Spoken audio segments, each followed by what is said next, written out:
Substantial contribution to the economy of Hong Kong. That's like asking how long is a piece of string. But there are certain sort of themes that present themselves in every approved investment visa. And these themes are what I call the 3 pillars of approval. On the one hand, your business needs to have a clear pathway to the creation of local jobs. So if your business is a one-man business, forget it. You're not going to get approved. Because the test is substantial contribution to the economy of Hong Kong, not substantial contribution to the economy of the individual applicant. So, very important, clear pathway to the creation of local jobs. Secondly, the Immigration Department expect to see that you're going to have suitable business premises, or as they couch it, a properly set up office. Because after all, if you're going to have local employees working for you, then they clearly have to have somewhere to report to work to each day. They can't come to report to work to your spare bedroom or your kitchen table. They've got to have a place that they can show up for work each day.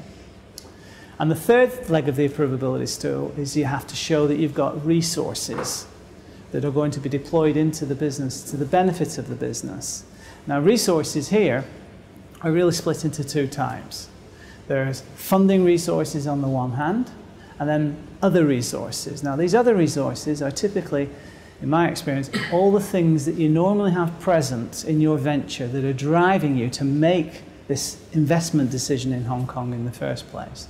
It's the good stuff that says, yeah, I think I can be successful because I've got this going for me, I've got that going for me, I know that person, I've got these things all weighing positively in my favour. And it will depend on your business as to what those resources are. But just, as a few examples, you could have a minimal viable product that you've already established, that you've already coded for, and that you're now ready to commercialise.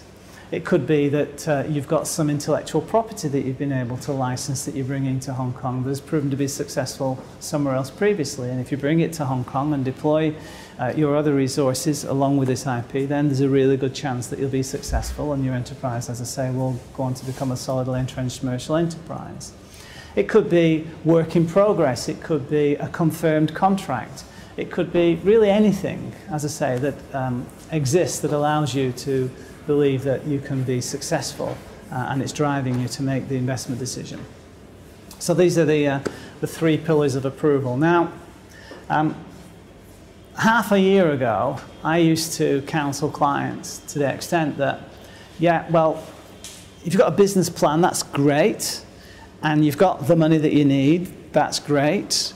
What you kind of can get away with is you go to the Immigration Department with your story, and if you tell the Immigration Department that over the course of the first 12 months you'll achieve these particular outcomes, addressing each of the 3 legs of the approvability stool, then the Immigration Department will buy into that. Which was good advice until about 10 or 12 weeks ago, when I had 3 denials all on the same day. And I was confounded by this, but the one thing that they had in common was that they were all planning to effectively implement their business plan over the course of 12 months. And the Immigration Department told me that was no longer sufficient, that they needed to have rather than have their money in the bank account at the point of approval, expecting that a lot of it would have been invested 12 months hence, they want to have the investment materialize in the first 6 months. Because what I discovered was that in business investment visa holders were saying they were going to do all these key things and be really, aggressive in terms of giving effect to their plans to bring about a substantial contribution to the economy of Hong Kong. But as soon as they got approved, they went into lean mode. I've got my visa now, I don't have to worry about it. I'll just wait and then, get to 8, 9 months, 10 months and then do something about it. And a large number of these people apparently were getting to month 11 and making their applications for extensions, and the Immigration Department would probably drag them over the coals and give them an extension. But they began to see a pattern emerging where effectively everybody was saying one thing at the point of approval, then when it came to actually doing what they were supposed to be doing, they weren't doing it.